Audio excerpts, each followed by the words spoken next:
சற்று முன் கிடைக்கப்பெற்ற மிக மிக முக்கியமான செய்தி ஒன்று வெளியாகியிருக்கு.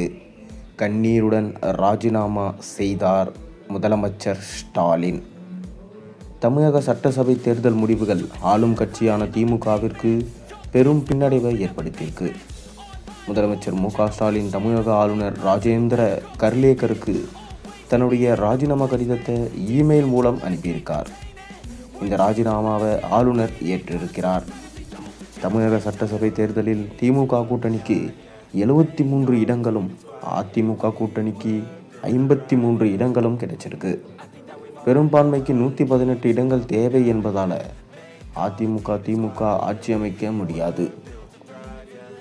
அதுபோல தாவேகா 233 தொகுதிகளிலும் போட்டியிட்டு 108 இடங்களில் வென்றிருக்கு.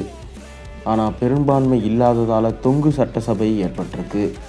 தமிழகத்தில் ஏற்பட்டுள்ள ஆட்சி மாற்றத்தை தொடர்ந்து முதலமைச்சர் மு.க.ஸ்டாலின் இன்று ஆளுநர் ராஜேந்திர விஸ்வநாத் கல்கேர்கருக்கு மெயில் மூலம் தனது ராஜினாமா கடிதத்தை அனுப்பினார்.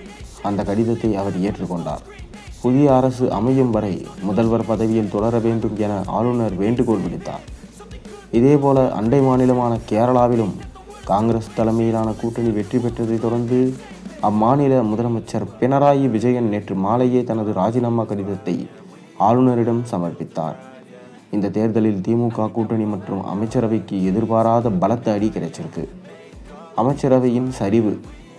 திமுகவின் 32 அமைச்சர்கள் மற்றும் ஒரு சபாநாயகர் என மொத்தம் 33 முக்கிய வேட்பாளர்களில் 15 அமைச்சர்கள் மற்றும் சபாநாயகர் உட்பட 16 பேர் தோல்வியை தழுவினாங்க. முதலமைச்சரின் மு.க.ஸ்டாலின் அவர்கள் தனது சொந்த தொகுதியான கொளத்தூரில் தாவேகா வேட்பாளர் V.S. பாபுவிட 8795 வாக்குகள் வித்தியாசத்தில் தோல்வியடைந்தார். கடும் போட்டிக்கு 17 அமைச்சர்கள் மட்டுமே தங்களது தொகுதிகளில் வெற்றி பெற்றிருக்காங்க.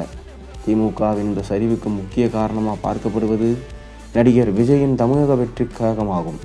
தாவேகா தேர்தலில் 108 இடங்களை கைப்பற்றி தனி பெரும்பான்மை கட்சியாக உருவெடுத்திருக்கு. முதலமைச்சர் தனது ராஜினாமா கடிதத்தை வழங்கிய நிலையில் 108 இடங்களில் பெற்றிருக்க தாவேகா தலைவர் விஜய் ஆட்சி அமைக்க உரிமை கோரி ஏற்கனவே ஆளுநருக்கு மின்னஞ்சல் அனுப்பிட்டார்.